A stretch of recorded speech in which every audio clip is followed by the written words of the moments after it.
លោកអ្នកនាងជាទីមេត្រីរឿងរ៉ាវក្តីក្តាំនៅតុលាការតាក់ទងនឹងមេដឹកនាំគណៈបកសង្គ្រោះជាតិនេះដែរ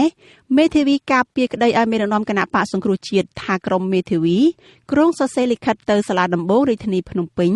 នៅថ្ងៃទី12ខែមករានេះដើម្បីស្នើសុំឲ្យតុលាការជួយអន្តរាគមន៍ឲ្យកូនក្តីរបស់ខ្លួនមានវត្តមាននៅក្នុងសវនកម្មមន្ត្រីសង្គមស៊ីវិលថាតុលាការមានសិទ្ធិបង្គាប់ទៅរដ្ឋាភិបាលឬអាជ្ញាធរឲ្យអនុញ្ញាតឲ្យជនជាប់ចោទមកតតាំងក្តីនៅតុលាការចាលោកមួងណារ៉េតរាយការណ៍អំពីរឿងនេះមេធាវីការពារក្តីឲ្យថ្នាក់ដឹកនាំគណៈបកសង្គ្រោះជាតិគឺលោកសំសុគង្គថាកូនក្តីរបស់លោកមានឆន្ទៈនៅក្នុងការបំភ្លឺចំពោះមុខតុលាការលោកថាពេលនេះក្រុមមេធាវីកំពុងតែរៀបចំលិខិតស្នើសុំទៅតុលាការអំពីរឿងនេះលោកឲ្យដឹងទៀតថាតាមផ្លូវច្បាប់តុលាការមានសិទ្ធិបង្គាប់ទៅអាជ្ញាធរធ្វើយ៉ាងណាឲ្យជនជាប់ចោទជាកូនក្តីរបស់លោកដែលកំពុងតែរស់នៅក្រៅប្រទេសនោះអាចវិលចូលមកប្រទេសកម្ពុជាវិញបានចឹងខ្ញុំដាក់ពាក្យទៅតុលាការនេះគឺគោលដៅដើម្បីឲ្យតុលាការនឹងបង្ខំទៅអាជ្ញាធរដើម្បីឲ្យអនុវត្តនៅដីកាកោះហៅជនជាប់ចោទឲ្យចូលរួមសវនាការនឹងដើម្បីធ្វើម៉េចឲ្យជនជាប់ចោទនឹងមានវត្តមាននៅពេលសវនាការជាក្នុងទំនុំព្រមព្រៀងជនជាប់ចោទមានវត្តមានគឺជាករណីចាំបាច់ក្នុងការការពារក្តីខ្លួនឯងក៏ដូចជាស្ដាប់នៅបទចោទក៏ដូចជាឆ្លើយដោះសារនៅពេលបទចោទប្រកាន់នឹង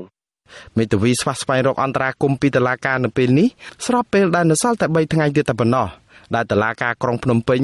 គ្រោងបើកសវនាការជំនុំជម្រះក្តីលើថ្នាក់ដឹកនាំគណៈបកសង្គ្រោះជាតិរួមមានលោកសំរងស៊ីអ្នកស្រីមូសុកហួរនិងលោកអេងឆៃអៀងរួមទាំងមន្ត្រីនិងសកម្មជនគណៈបកសង្គ្រោះជាតិទាំងអស់ចំនួន47នាក់ក្នុងសំណុំរឿងដែលមានបទចោទពាក់ព័ន្ធនឹងបទរួមគំនិតក្បត់និងញុះញង់ឲ្យមានភាពវឹកវរធ្ងន់ធ្ងរដល់សន្តិសុខសង្គមដែលគ្រោងនឹងធ្វើនៅថ្ងៃទី14ខែមករាខាងមុខថ្នាក់ដឹកនាំគណៈបកប្រឆាំងកំពុងតែស្នើទៅរដ្ឋាភិបាលនិងស្ថាប័នដែលពាក់ព័ន្ធដើម្បីអាចឲ្យពួកគាត់អាចវិលចូលស្រុកវិញបានអាស៊ីសេរីមិនទាន់អាចសុំការឆ្លើយតបពីអ្នកនាំពាក្យរដ្ឋាភិបាលលោកផៃស៊ីផានបានទេនៅថ្ងៃទី11ខែមករាបើទោះជាយ៉ាងនេះក្តីលោកផៃស៊ីផានធ្លាប់ប្រាប់អាស៊ីសេរីថារដ្ឋាភិបាលប្រកាន់ជំហរមិនផ្ដល់ទិដ្ឋាការឲ្យថ្នាក់ដឹកនាំគណៈបកប្រឆាំងអាចវិលចូលស្រុកវិញមកតតាំងក្តីនៅក្នុងតុលាការនោះឡើយលោកផៃស៊ីផានប្រាប់ទៅអ្នកទាំងនោះឲ្យរកមធ្យោបាយចូលស្រុកដោយខ្លួនឯងក៏ប៉ុន្តែអ្នកជំនាញច្បាប់ថាតុលាការនិងរដ្ឋាភិបាលមានកាតព្វកិច្ចសម្របសម្រួលអ្នកនយោបាយបកប្រឆាំងឲ្យវិលចូលមកកម្ពុជាវិញព្រោះពួកគេមានសិទ្ធិទទួលបានការជំនុំជម្រះក្តីដោយយុត្តិធម៌នៅចំពោះមុខតុលាការ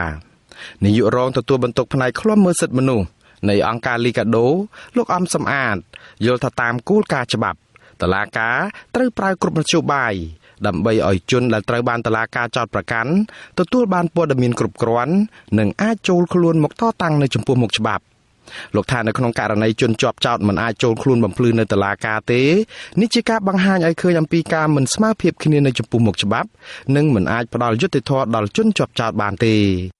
ជនដែលត្រូវបានចោទប្រកាន់គឺមានសិទ្ធិក្នុងការទទួលព័ត៌មានគ្រាន់អំពីការចោទប្រកាន់ហើយ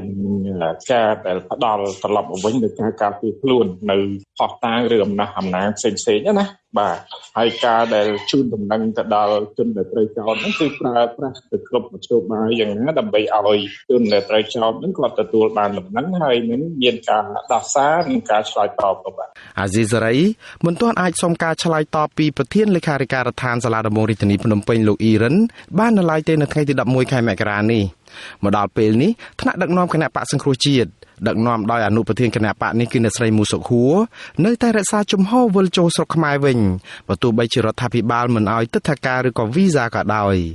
តាមគម្រោងអ្នកស្រីមូសុខហួរនៅមន្ត្រីគណៈបកសង្គ្រោះជាតិមួយចំនួនទៀតនឹងចេញដំណើរពីសហរដ្ឋអាមេរិកនៅថ្ងៃទី15ខែមករាតាមជើងយន្តហោះរបស់ក្រុមហ៊ុនអាកាសចរសង្ហបុរីឬក៏ Singapore Airlines ដោយកាន់ប៉ាសពតអាមេរិកដើម្បីចូលមកកម្ពុជាអ្នកស្រីថាបើគ្មានការរារាំងពីរដ្ឋាភិបាលឬបញ្ហាអ្វីនោះទេយន្តហោះនឹងទៅដល់ពលានយន្តហោះអន្តរជាតិភ្នំពេញនៅល្ងាចថ្ងៃទី17ខែមករាវេលាម៉ោង 5 កន្លះកាលពីយប់ថ្ងៃទី10មករានៅសហរដ្ឋអាមេរិកមានពិធីសាសនាដើម្បីប្រសិទ្ធពរជ័យក្នុងការជូនដំណើរដល់ថ្នាក់ដឹកនាំគណៈបកសង្គ្រោះជាតិវិលទៅកម្ពុជាវិញនេះចំណែកឯអ្នកគាំទ្រគណៈបកសង្គ្រោះជាតិនៅឯប្រទេសអូស្ត្រាលីក៏ធ្វើពិធីបែបនេះដែរដើម្បីជូនដំណើរថ្នាក់ដឹកនាំគណៈបកសង្គ្រោះជាតិវិលចូលស្រុកខ្មែរវិញទៅតតាំងក្តីនៅក្នុងតុលាការនិងដោះស្រាយវិបត្តិនយោបាយខ្ញុំបាទមុងណារ៉េត វិទ្យុអាស៊ីសេរីពីរដ្ឋធានី Washington ចលនានាងជាទីមេត្រីសេចក្តីរាយការណ៍ដោយដលៃមួយទៀតពីខេត្តព្រះវិហារឲ្យដឹងថាពលរដ្ឋជាង100គ្រួសារនៅក្នុងខេត្តនេះដែលមានចំនួនដីធ្លីជាមួយនឹងក្រុមហ៊ុនរ៉ែមាសឈ្មោះថា Delcom Cambodia និងក្រុមហ៊ុន Kim Chithun Group នៅមិនទាន់ទទួលបានដំណោះស្រាយពីអាជ្ញាធរពាក់ព័ន្ធនៅឡើយទេអ្នកភូមិថាក្រុមហ៊ុនទាំងនេះបានប្រើគ្រឿងចាក់រាប់សិបគ្រឿងឈូសឆាយដីស្រែចម្ការរបស់ពួកគាត់អស់ស្ទើរតែទាំងស្រុងដើម្បីពង្រីកផ្ទៃដីធ្វើអាជីវកម្មរ៉ែមាសលោកសនច័ន្ទរដ្ឋារាយការណ៍អំពីរឿងនេះប្រជាប្រដ្ឋនៅក្នុងភូមិចំនួន3គឺភូមិស្វាយដំណាក់ភូមិរំដេងនិងភូមិអូតឡោកឃុំរំទុំស្រុករវៀងខេត្តព្រះវិហារអំពីវិនិយោគជាថ្មីទៀតអាជ្ញាធរខេត្តព្រះវិហារនិងស្ថាប័នថ្នាក់ជាតិពន្យល់ដំណោះស្រាយដីធ្លីរវាងអ្នកភូមិចំនួន146គ្រួសារជាមួយក្រុមហ៊ុន Delcom Cambodia និងក្រុមហ៊ុន Kim Chithun Group ដែលបានហ៊ុមព័ទ្ធដីរាប់ពាន់ហិកតានៅតំបន់ភ្នំលុងធ្វើអាជីវកម្មរ៉ែមាសជាថ្មីទៀតដែលប៉ះពាល់ដល់ដីស្រែចម្ការរបស់អ្នកស្រុករស់នៅទីនោះតំណាងពលរដ្ឋលោកពុយឆេងឲ្យដឹងនៅថ្ងៃទី11ខែមករាថាក្រុមហ៊ុនទាំងអស់នេះបានហ៊ុមព័ទ្ធដីចាប់ពីចំណុចជើងភ្នំលុងរហូតដល់ចំណុចត្រពាំងព្រៃទួលប្រវែងជាង1គីឡូម៉ែត្របណ្ដោយជាង4គីឡូម៉ែត្រប៉ះពាល់ដីស្រែចម្ការអ្នកភូមិជាង100គ្រួសារជាថ្មីទៀតនៅរយៈពេល5ខែចុងក្រោយនេះលើពីនេះក្រុមហ៊ុនបានរំលោភយកដីស្រែចម្ការរបស់អ្នកភូមិដែលជាដីគេពុកម្ដាយនិងដីតំបន់ខ្លះទៀតពលរដ្ឋបានកាន់កាប់ជិត20ឆ្នាំមកហើយលោកថាក្រមប្រជាពលរដ្ឋបានស្រែកទ្រហោយំទាមទារយុត្តិធម៌ជាច្រើនខែមកហើយនៅតែគ្មានលទ្ធផលបានតែគេមិនដោះស្រាយគេនឹងគេចោទប្រកាន់ថាប្រជាជននឹងឯងទៅរំលោភយកដីក្រុមហ៊ុនវិញតាមការពិតក្រុមហ៊ុននឹងឯងតាំងពីលំនៅនឹងក្រោយប្រជាជនទេប្រជាជនគាត់នៅតាំងពីដូនពីតាគាត់មកក្រុមហ៊ុនមកក្នុងឆ្នាំ2015ហ្នឹង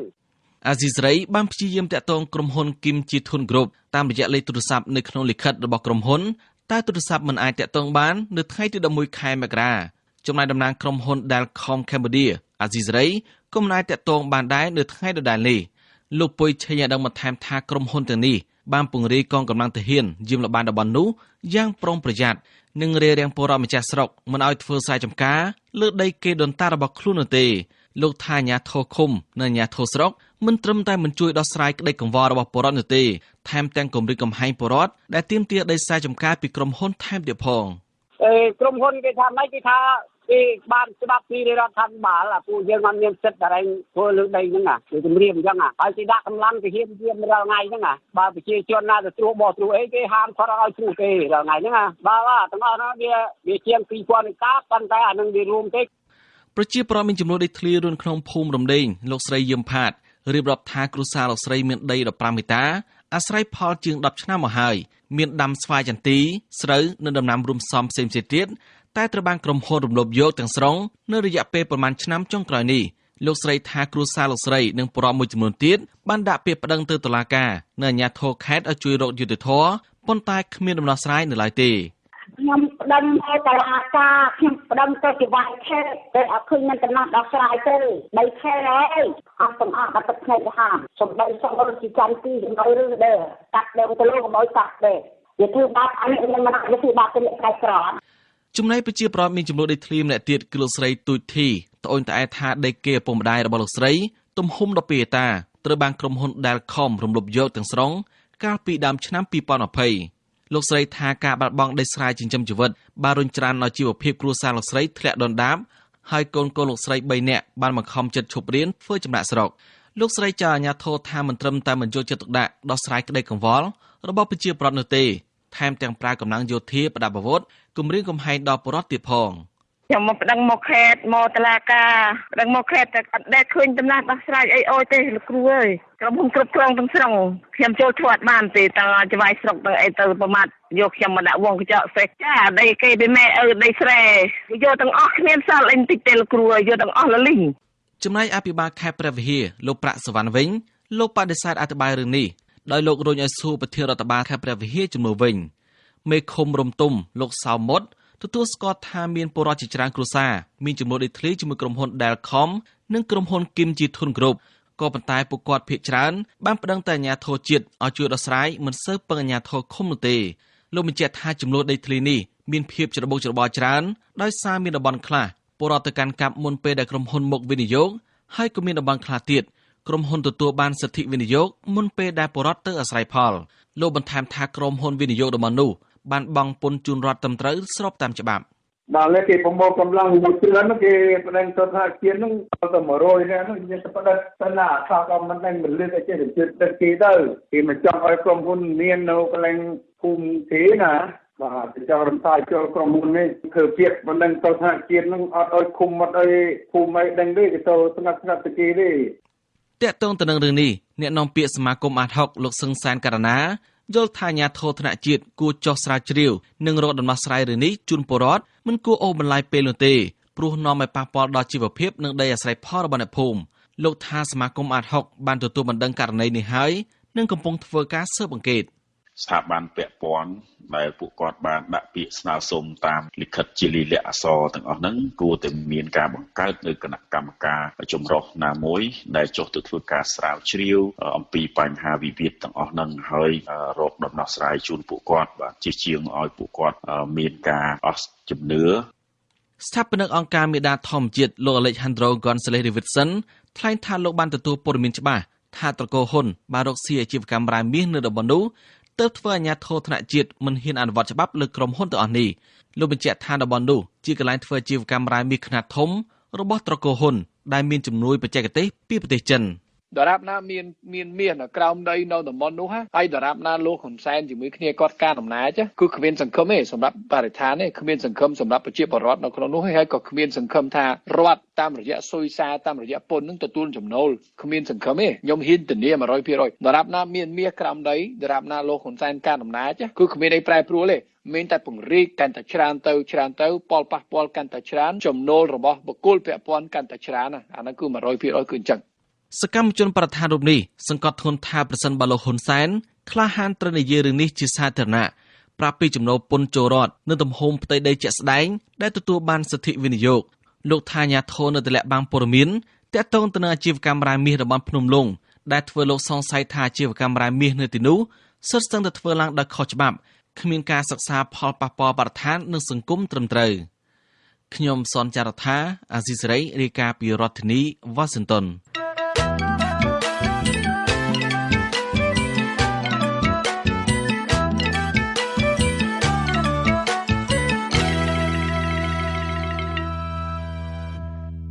ចលនានាងជាទីមេត្រីងាកមកព័ត៌មានតកតលនឹងវិស័យអប់រំនៅក្នុងពេលដែលមានការរាលដាលជំងឺ Covid-19 វិញម្ដងមន្ត្រីក្រសួងអប់រំនិងគ្រូបង្រៀនខ្លះឲ្យដឹងថាការបើកបវេសនកាលឆ្នាំថ្មីនៅថ្ងៃទី11ខែមករាបានដំណើរការទៅល្អនិងបានអនុវត្តតាមគោលការណ៍បង្ការជំងឺ Covid-19 យ៉ាងខ្ជាប់ខ្ជួនអ្នកជំនាញវិស័យអប់រំជំរុញឲ្យក្រសួងអប់រំបើកថ្នាក់សង្គ្រោះសម្រាប់សិស្សរៀនខ្សោយព្រោះបារម្ភថាសិស្សមួយចំនួនអាចប្រឈមនឹងបញ្ហារៀនមិនទាន់កម្មវិធីសិក្សាចាសសូមស្ដាប់សេចក្តីរាយការណ៍របស់លោកសេកបណ្ឌិតអំពីរឿងនេះអ្នកនាំពាក្យក្រសួងអប់រំយុវជននិងកីឡាលោករស់សុវិចាឲ្យដឹងថាការបើកបវេសនកាលឆ្នាំសិក្សាថ្មីបានធ្វើឡើងនៅគ្រប់កម្រិតទាំងអស់ហើយក្រសួងទទួលបានសិស្សចុះឈ្មោះនៅទូទាំងប្រទេសជាង 3 លាន 5 សែននាក់លោកបន្តថាក្រសួងនៅតែតម្រូវឲ្យគ្រឹះស្ថានអប់រំសិក្សាទាំងអស់បន្តអនុវត្តគោលការណ៍អនាម័យដើម្បីបង្ការជំងឺ Covid-19 តាមការណែនាំរបស់ក្រសួងអប់រំនិងក្រសួងសុខាភិបាលដដែលនៅក្នុងនោះគឺមានចំណុចសំខាន់ដូចជាបន្តថែរក្សាអនាម័យក៏ដូចជាការរក្សាគម្លាតបុគ្គលនៅក្នុងថ្នាក់រៀនគឺត្រូវឃ្លាតពីគ្នាយ៉ាងតិច1ម៉ែត្រកន្លះហើយត្រូវបន្តអនុវត្តយកចិត្តទុកដាក់ទៅលើការលាងដៃជាមួយនឹងសាប៊ូនិងទឹកស្អាតជាដើមជារួមគឺក្រសួងបានសង្កេតឃើញថាមានការចូលរួមយ៉ាងយកចិត្តទុកដាក់កម្រិតខ្ពស់គឺសំណាក់គ្រប់គណៈគ្រប់គ្រងគឺស្ថានសិក្សានៅទូទាំងប្រទេសឆ្នាំសិក្សាថ្មី 2020-2021 ក្រសួងអប់រំបានណែនាំឲ្យគ្រឹះស្ថានមត្តេយ្យសិក្សាទាំងអស់បឋមសិក្សានិងមធ្យមសិក្សាត្រូវអនុវត្តកម្មវិធីសិក្សាថ្មីដែលហៅថាកម្មវិធីសិក្សាបង្រួញកម្មវិធីសិក្សាបង្រួញនៃកម្រិតសិក្សានីមួយៗមានការបង្រៀននៅក្នុងថ្នាក់កម្រងកិច្ចការផ្ទះមេរៀនសង្ខេបរបស់ក្រសួងការប្រើប្រាស់វីដេអូក្នុងការសិក្សានិងស្វ័យសិក្សាក្រសួងអប់រំក៏តម្រូវឲ្យគណៈគ្រប់គ្រងមធ្យមសិក្សានិងគ្រូបង្រៀនវាយតម្លៃកម្រិតចំណេះដឹងរបស់សិស្សគ្រប់កម្រិតនៅសប្តាហ៍ទី1នៃឆ្នាំសិក្សាថ្មីនេះដែរក្នុងករណីការធ្វើតេស្តសមត្ថភាពសិស្សមិនបានពេញលេញក្រសួងអប់រំតម្រូវឲ្យគណៈគ្រប់គ្រងនិងគ្រូបង្រៀនប្រើពេល1ខែ គឺចាប់ពីថ្ងៃទី11ខែមករាដល់ថ្ងៃទី11ខែកុម្ភៈដើម្បីបង្រៀនមេរៀនកាលពីឆ្នាំសិក្សាចាស់ដល់សិស្សទាំងអស់នោះក្រសួងក៏កំណត់ឲ្យមានការឆ្លាស់វេនគ្នាដដែលហើយក្នុងមួយថ្នាក់មិនឲ្យមានសិស្សលើសពី40នាក់ឡើយក្រសួងអប់រំនៅតែតម្រូវឲ្យគ្រប់សាលាទាំងអស់ផ្ដោតអាទិភាពខ្លាំងលើសិស្សថ្នាក់ទី9និងសិស្សថ្នាក់ទី12ព្រោះជាឆ្នាំប្រឡងថ្នាក់ជាតិគ្រូបង្រៀនថ្នាក់ទី1នៃសាលាបឋមសិក្សាបុរីកម្មករនៅជាយក្រុងព្រះសីហនុអ្នកគ្រូគៀស៊ីសគុណធីឲ្យដឹងថាឆ្នាំសិក្សាថ្មីអ្នកស្រីទទួលបានសិស្ស30នាក់អ្នកស្រីបន្តថាសិស្សទាំងអស់តម្រូវឲ្យពាក់ម៉ាស់នៅម៉ោងរៀនហើយដាក់ឲ្យអង្គុយម្នាក់មួយតុនៅឆ្ងាយពីគ្នាប្រហែល1ម៉ែត្រកន្លះគ្រូបង្រៀនរូបនេះមានប្រសាសន៍បន្តថាសិស្សនៅថ្នាក់បឋមសិក្សាអាចអនុវត្តគោលការណ៍រក្សាកម្រិតពីគ្នាបានតែនៅក្នុងថ្នាក់រៀនទេ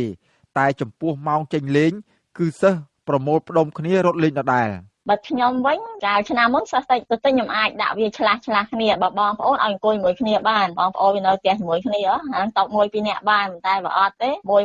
ម្នាក់ឆ្លាស់គ្នាអញ្ចឹងទៅមុនហ្មងគេចែកម៉ោងពេលចេញលេងខុសគ្នា10នាទី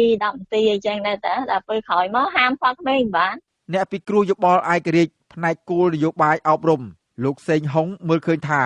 ការបើកបវិសនកាលថ្មីជារឿងល្អសម្រាប់វិស័យអប់រំតែយ៉ាងណាលោកព្រួយបារម្ភថាអត្រាសិស្សពាក់កណ្ដាលអាចនឹងបន្តរៀនមិនទាន់កម្មវិធីសិក្សាដូចឆ្នាំមុនលោកយល់ថាសិស្សមួយចំនួននៅតែជួបការលំបាកបើទោះជាមានការរៀននៅក្នុងថ្នាក់ផងការឆ្លាស់វេនគ្នាការរៀនតាមប្រព័ន្ធវីដេអូនិងការរៀនបែបស្វ័យសិក្សាផងលោកសេងហុងយល់ថាក្រសួងអប់រំគួរតែតម្រូវឲ្យមានថ្នាក់សង្គ្រោះសម្រាប់សិស្សដែលរៀនមិនទាន់កម្មវិធីលោកបន្តថាសិស្សរៀនមិនទាន់កម្មវិធីភាគច្រើនជាសិស្សនៅតាមទីជនបទនិងជាសិស្សដែលគ្មានប្រព័ន្ធបច្ចេកវិទ្យាសម្រាប់រៀននៅតាមផ្ទះទន្ទឹមគ្នានេះលោកក៏ជំរុញឲ្យអាណាព្យាបាលខិតខំជំរុញនិងជួយបង្រៀនកូននៅផ្ទះឲ្យបានច្រើនការស្រាវជ្រាវយើងរកទៅឃើញថាកូនសិស្សប្រហែលជាពាក់កណ្ដាលទេដែលមានទូរស័ព្ទដៃមានទូរទស្សន៍មានអីរៀនណាក្នុងចំណោមពាក់កណ្ដាលហ្នឹងប្រហែល50-60% ដែលមានឧបករណ៍នឹងរៀនប៉ុន្តែគ្នាក៏មិនមែនមានសមត្ថភាពទៅទិញអ៊ីនធឺណិតទិញ data mobile data ដើម្បីរៀនកើតដែរអញ្ចឹងណាព្រោះពុកម្ដាយប្រឈមអត់ការងារធ្វើច្រើនស្ងអីអញ្ចឹងវាជាកែបធំថាយើងត្រូវមានការផ្ដួចផ្ដើមថ្នាក់សង្គ្រោះយ៉ាងម៉េច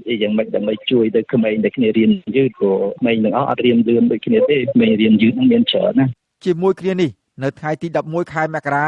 ក្រសួងសុខាភិបាលរកឃើញថាស្ត្រីពលករខ្មែរម្នាក់អាយុ28ឆ្នាំរស់នៅក្នុងស្រុកសង្កែខេត្តបាត់ដំបងមានផ្ទុកជំងឺ Covid-19 ពលកររូបនេះបានធ្វើដំណើរពីប្រទេសថៃមកដល់កម្ពុជាកាលពីថ្ងៃទី8ខែមករាបច្ចុប្បន្នស្ត្រីរូបនេះកំពុងព្យាបាលនៅមន្ទីរពេទ្យបង្អែកខេត្តបន្ទាយមានជ័យនៅថ្ងៃដដែលអ្នកជំងឺ3នាក់បានជាសះស្បើយពីជំងឺ Covid-19 ក្នុងនោះមានពលករខ្មែរមកពីប្រទេសថៃ2នាក់និងភរិយារបស់អគ្គនាយកពន្ធនាគារលោកឆែមសវុតដែលឆ្លងជំងឺ Covid-19 នៅក្នុងព្រឹត្តិការណ៍28វិច្ឆិកាគិតត្រឹមព្រឹកថ្ងៃទី11ខែមករាកម្ពុជារកឃើញអ្នកមានជំងឺ Covid-19 ជិត400នាក់ក្នុងនោះភាគច្រើនបានព្យាបាលជាសះស្បើយអស់ហើយនិងនៅសល់អ្នកជំងឺចំនួន18នាក់កំពុងព្យាបាលនៅមន្ទីរពេទ្យខ្ញុំបាទសេកបណ្ឌិតអាស៊ីសេរីពីរដ្ឋធានី Washington ចលនានេះជាទីមេត្រីព័ត៌មានពីការទិញវ៉ាក់សាំងបង្ការជំងឺ Covid-19 វិញមន្ត្រីសង្គមស៊ីវិលស្នើរដ្ឋាភិបាលពន្យាទិញវ៉ាក់សាំងចាក់ការពារជំងឺ Covid-19 ដល់ពលរដ្ឋឲ្យបានឆាប់សង្គមស៊ីវិលយល់ថាការអូសបន្លាយពេលទិញវ៉ាក់សាំងការពារជំងឺ Covid-19 នេះជាហានិភ័យក្នុងការឆ្លងជំងឺរលាកផ្លូវដង្ហើមប្រភេទថ្មីនេះចូលមកក្នុងកម្ពុជាបានចាលោកលេងម៉ាលីរាយការណ៍ព័ត៌មាននេះប្រធានសមាគមសេដ្ឋកិច្ចក្រៅប្រព័ន្ធកម្ពុជាលោកវុនពៅប្រាប់អាស៊ីសេរីនៅរសៀលថ្ងៃទី11មករាថាប្រទេសនៅក្បែរខាងកម្ពុជាដូចជាថៃឡាវនិងឥណ្ឌូនេស៊ីជាដើមនឹងចាប់ផ្ដើមចាក់វ៉ាក់សាំងការពារជំងឺ Covid-19 ជូនប្រជាពលរដ្ឋរបស់គេនៅចុងខែក្រោយនេះហើយលោកស្នើសុំឲ្យរដ្ឋាភិបាលខ្មែរគួរតែរៀនសូត្រតាមប្រទេសជិតខាងដើម្បីយល់ដឹងពីរបៀបទិញវ៉ាក់សាំង COVID-19 ចាក់ជូនប្រជាពលរដ្ឋទាន់ពេលវេលា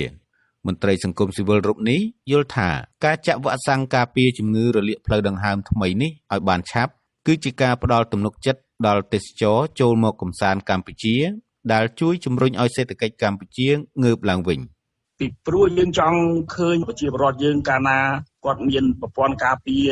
ទាក់ទង COVID-19 គាត់អាចប្រកបមុខរបរដោយមិនមានការភ័យខ្លាចអាចដំណើរការអ្វីៗឡើងវិញជាពិសេសទាក់ទងទៅនឹងសេដ្ឋកិច្ចជាតិផងដែរហើយនឹងជាទំនុកទុកចិត្តដល់ភ្ញៀវទេសចរហើយនឹងអ្នកវិនិយោគទុនអន្តរជាតិក៏ដូចជាអន្តរជាតិផ្សេងៗគេអាចមកស្រុកយើងដំណើរការឡើងវិញ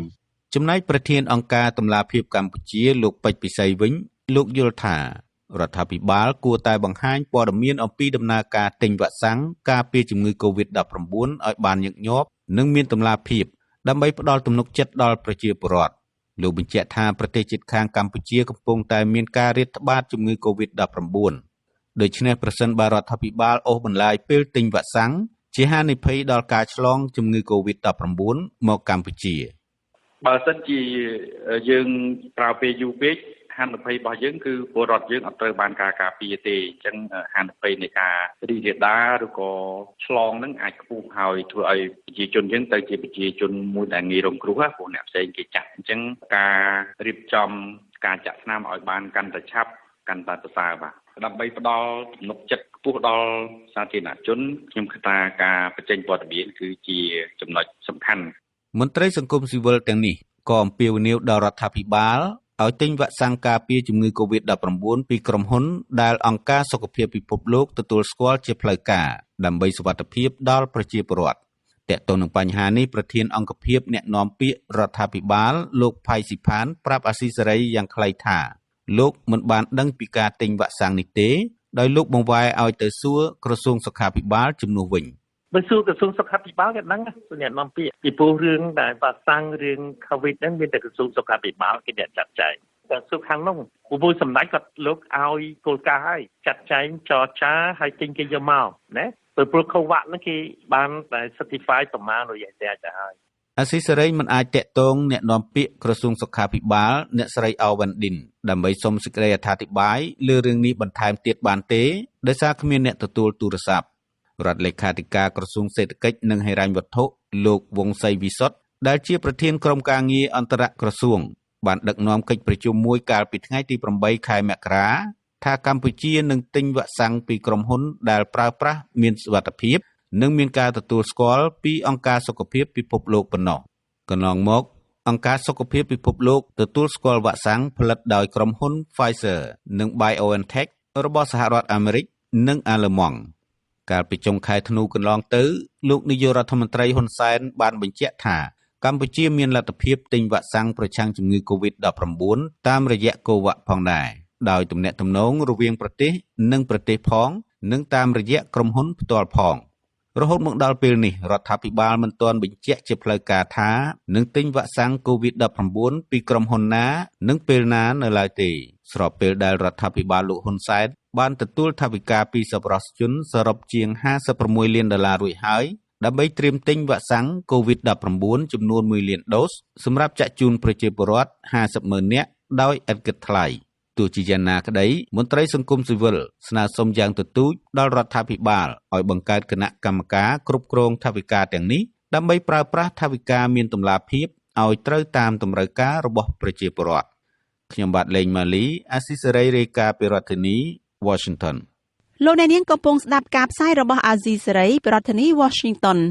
មន្ត្រីអ្នកនាំពាក្យអះអាងស្រដៀងគ្នាថាអាញាធរមិនអាចផ្ដល់សិទ្ធិស្របច្បាប់ដល់ខ្មែរក្រោមដែលមានបំណងចង់មករស់នៅកម្ពុជាដោយស្វ័យប្រវត្តិបាននោះទេតើមានមូលហេតុអ្វីបានជាក្រុមមន្ត្រីលើកឡើងបែបនេះសូមលោកអ្នកនាងរងចាំស្ដាប់សេចក្តីរាយការណ៍នេះពិស្ដានៅពេលបន្តិចទៀតនេះ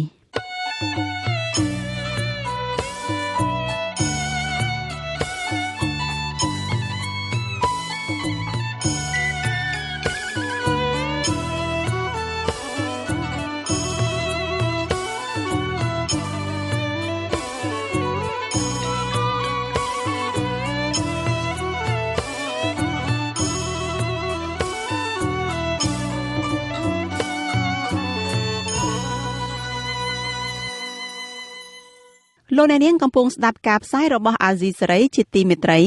ចាងាកមកព័ត៌មានតកតងនឹងវិស័យកាត់ដេរវិញក្រុមកម្មករធ្វើការនៅក្នុងវិស័យកាត់ដេរនិងសហជីពស្នើរដ្ឋាភិបាលជួយពិនិត្យភាពខ្វះចន្លោះ និងរឹតបន្តឹងច្បាប់ការងារលើថៅកែរោងចក្រដែលមកដាក់ទុនរកស៊ីនៅកម្ពុជានៅក្នុងឆ្នាំ2021ឲ្យបានប្រសើរជាងឆ្នាំមុនពួកគេលើកឡើងថាថៅកែភាគច្រើនយកហេតុផលខ្សែធននៅក្នុងវិបត្តិជំងឺ COVID-19 ដើម្បីគេចវេះមិនព្រមទូទាត់សំណងឲ្យក្រុមកម្មករឲ្យបានត្រឹមត្រូវតាមច្បាប់ក្រោមរូបភាពជួការងារនិងបិទទ្វាររោងចក្រកម្មកររោងចក្រនៅក្រុងតាខ្មៅលោកផិនសុភាឲ្យអាស៊ីសេរីដឹងថាក្នុងអំឡុងពេលមានជំងឺ COVID-19 នៅក្នុងឆ្នាំ2020ថៅកែភាគច្រើនបានចាប់ឱកាសនេះប្រកាសខ្សែធនហើយបិទទ្វាររោងចក្រដោយមិនបានបើកប្រាក់ត្រឹមត្រូវតាមច្បាប់ការងារឲ្យកម្មករនោះទេលោកប្រាប់ថាចាប់តាំងពីថៅកែចិនហុងកុងបិទទ្វាររោងចក្រដែលលោកធ្វើការហើយរត់ចោលកម្មករដោយមិនបើកប្រាក់ឈ្នួលឲ្យជាង1ឆ្នាំមកនេះពួកគាត់ភាគច្រើនបានជួបបញ្ហាជំពាក់បំណុលគេកាន់តែច្រើនលោកបន្តថាកម្មករភាគច្រើនសម្រេចចិត្តទៅរកការងារថ្មីមានអ្នកខ្លះទៅធ្វើជាកម្មករសំណង់ខ្លះទៅបម្រើការងារនៅតាមរោងកសាលលក់ស្រាបៀរហើយអ្នកខ្លះទៀតចូលធ្វើការស៊ីឈ្នួលតាមថ្ងៃនៅតាមរោងចក្រតូចៗដើម្បីទទួលបានប្រាក់ចំណូលគ្រាន់ដោះស្រាយជីវភាពប្រចាំថ្ងៃលោកឲ្យដឹងដែរថានៅពេលកម្មករមានបញ្ហាជាមួយភាគីរោងចក្រខាងមន្ទីរឬក្រសួងការងារតែងចាត់វិធានការលឿនតាមសំណើរបស់ថៅកែចំណែកនៅពេលដែលថៅកែកិច្ចវេះមិនដោះស្រាយប្រាក់សំណងឲ្យកម្មករបែរជាទម្លាក់រឿងរ៉ាវឲ្យទៅខាងតុលាការរឹបអូសសម្ភារៈរោងចក្រលក់ឡាយឡុងយកប្រាក់ឲ្យកម្មករជាង 1000 នាក់ទៅវិញលោកផិនសុភាយល់ថាយន្តការដោះស្រាយវិវាទការងារក្នុងវិស័យកាត់ដេរមិនមានភាពស្មើគ្នាចំពោះមុខច្បាប់ហើយកម្មករតែងទទួលរងភាពអយុត្តិធម៌ជានិច្ចកម្មករដែលនៅមិនទាន់ទទួលបានប្រាក់សំណងការងាររូបនេះស្នើសុំរដ្ឋាភិបាលធ្វើយ៉ាងណាអនុវត្តច្បាប់ស្តីពីការងារឲ្យបានត្រឹមត្រូវនិងឃាត់ខ្លួនខាងថៅកែឲ្យចេញមុខដោះស្រាយជូនកម្មកររួចរាល់សិននៅពេលមានវិវាទការងារសម្រាប់ឆ្នាំ2021នេះកុំឲ្យគាត់យកលេសនៅពេលដែលមានព្រឹត្តិការណ៍អ្វីមួយយកលេសអាព្រឹត្តិការណ៍ហ្នឹងបន្ទាប់មកគាត់គិតវិញទទួលខុសត្រូវគាត់រត់ចោលកម្មករធ្វើបាបកម្មករហើយរឿងត្រូវដោះស្រាយចប់1ខែ2ខែវាឡើងរាប់ឆ្នាំអញ្ចឹងវាអាចយុត្តិធម៌សម្រាប់កម្មករទៅហើយសួរថាច្បាប់យើងមានហើយបើសិនជាច្បាប់យើងមានមូលហេតុយើងមិនពង្រឹងមិនអនុវត្តវាឲ្យវាច្បាស់លាស់ឲ្យវាល្អដើម្បីឲ្យគោរពច្បាប់ទាំងអស់គ្នាទៅហើយបើសិនអនុវត្តសម្រាប់កម្មករហើយភាគីក្រុមហ៊ុនចង់ធ្វើអីចរិតចិត្តខ្ញុំគិតថាវាច្បាប់យើងបង្កើតមកយើងមិនដឹងថាឲ្យអ្នកណាគោរពបើឲ្យតែកម្មករគោរពឲ្យភាគីអត់គោរពវាអត់មានវិធានការអញ្ចឹងវាអាចយុត្តិធម៌សម្រាប់កម្មករប្រធានសហភាពការងារកម្ពុជាលោកអាត់ធុនសង្កេតឃើញថាមានក្រុមហ៊ុនធំមួយចំនួនបិទទ្វារជាផ្លូវការហើយមួយចំនួនយកលេសនៅក្នុងពេលមានជំងឺ COVID-19 ដោយបិទទ្វាររោងចក្រចាស់ហើយទៅបើករោងចក្រថ្មីហើយខ្លះទៀតរត់ចោលកម្មករក៏មានដែរលោកបន្តថាមានថៅកែក្រុមហ៊ុនមួយចំនួនមិនហ៊ានចេញមុខមកដោះស្រាយតាមផ្លូវតុលាការជាមួយកម្មករនោះទេដោយពួកគេខុបខិតជាមួយមន្ត្រីមានអំណាចដើម្បីគេចខ្លួនពីការទទួលខុសត្រូវ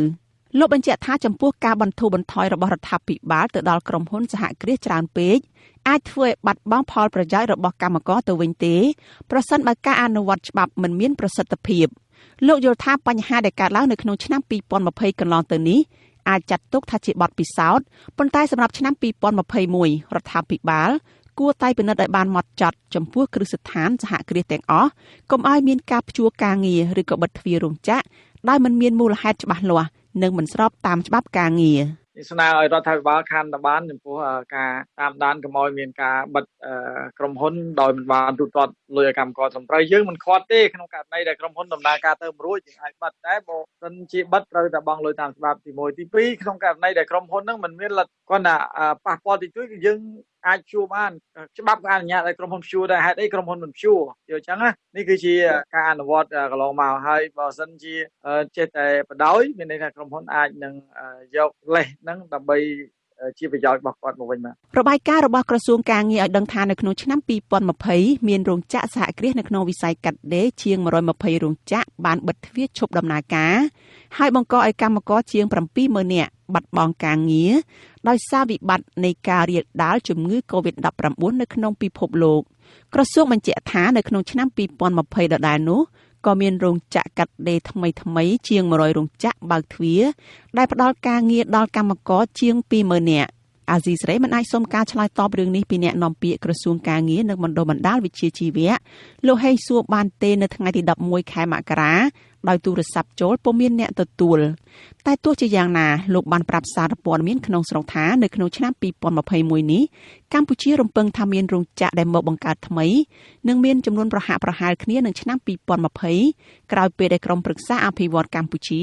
បានអនុម័តគម្រោងវិនិយោគរោងចក្រជាបន្តបន្ទាប់កាលពីចុងឆ្នាំ2020អ្នកនាំពាក្យក្រសួងការងាររូបនេះឲ្យដឹងទៀតថានៅពេលវិបត្តិជំងឺ Covid-19 បញ្ចប់ទៅនោះវិស័យកាត់ដេរនៅកម្ពុជាអាចនឹងវិលមកភាពប្រក្រតីឡើងវិញតែទោះជាយ៉ាងណាក្រុមកម្មករធ្វើការនៅក្នុងវិស័យកាត់ដេរនិងសហជីពនៅតែទទូចស្នើដល់ប្រមុខរដ្ឋាភិបាលឲ្យជួយពិនិត្យពីភាពខ្វះចន្លោះនិងរឹតបន្តឹងច្បាប់ការងារលើថៅកែរោងចក្រដែលមកដាក់ទុនរកស៊ីនៅកម្ពុជានៅក្នុងឆ្នាំ2021នេះឲ្យបានប្រសើរជាងមុនដើម្បីរក្សាផលប្រយោជន៍ឲ្យកម្មករលើសពីនេះពួកគេថាមិនសូវរំពឹងថាវិស័យកាត់ដេរនឹងវិលទៅរកភាពប្រក្រតីឡើងវិញនោះទេព្រោះសហភាពអឺរ៉ុបបានដកប្រព័ន្ធអនុគ្រោះពន្ធ EBA 20% ហើយវិស័យនេះអាចនឹងបន្តរងគ្រោះធ្ងន់ធ្ងរប្រសិនបើរដ្ឋាភិបាលមិនព្រមស្ដារប្រជាធិបតេយ្យនិងការគោរពសិទ្ធិមនុស្សឡើងវិញទេនោះ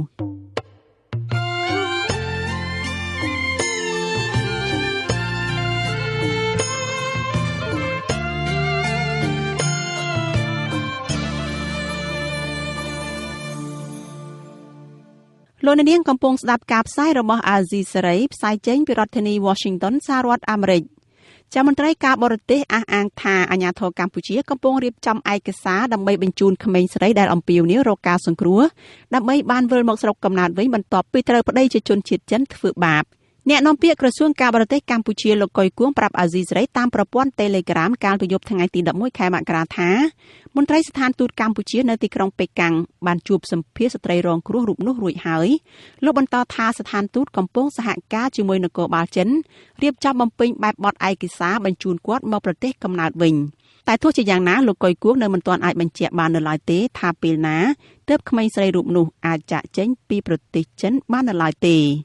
សារព័ត៌មាន VOD បានផ្សាយកាលពីសប្តាហ៍មុនថាក្មេងស្រីវ័យ14ឆ្នាំបានរត់ទៅរកជំនួយពីប៉ូលីសមួយកន្លែងមានចម្ងាយពីផ្ទះប្តីរបស់នាងប្រមាណ10គីឡូម៉ែត្រដោយអះអាងថាប្តីជាជនជាតិចិនបានវាយធ្វើបាបនាងជារៀងរាល់ថ្ងៃរហូតមិនអាចទ្រាំបានតទៅទៀតនាងចង់ត្រឡប់មកស្រុកវិញឲ្យបានឆាប់ព្រោះនាងកំពុងមានផ្ទៃពោះជិត3ខែហើយក្មេងស្រីរូបនោះអះអាងថានាងបានចាញ់បោកមេខ្យល់ដែលបាននាំនាងទៅប្រទេសចិនបាន4ខែហើយអ្នកនាំពាក្យក្រសួងការបរទេសធ្លាប់ប្រាប់អាស៊ីសេរីថានៅក្នុងរយៈពេល9ខែនៅក្នុងឆ្នាំ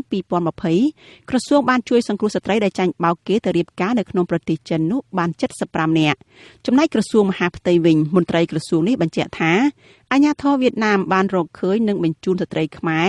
ដែលរងគ្រោះដោយអំពើជួញដូរមនុស្សប្រមាណ20នាក់នៅក្នុងឆ្នាំ2020គឺចាប់តាំងពីផ្ទុះជំងឺ Covid-19 មកក្នុងនោះស្ត្រីភាគច្រើនមានអាយុក្រោម18ឆ្នាំ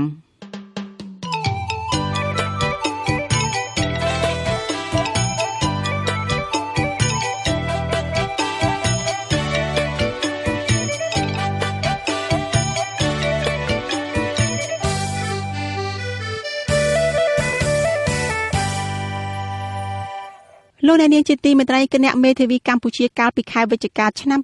2020បានចាត់តាំងមេធាវីស្ម័គ្រចិត្ត6រូបដើម្បីការពារក្តីជនជាប់ចោទដោយមិនយកប្រាក់កម្រៃក្នុងសំណុំរឿងព្រហ្មទណ្ឌពាក់ព័ន្ធនឹងបទចោទរួមគំនិតក្បត់និងញុះញង់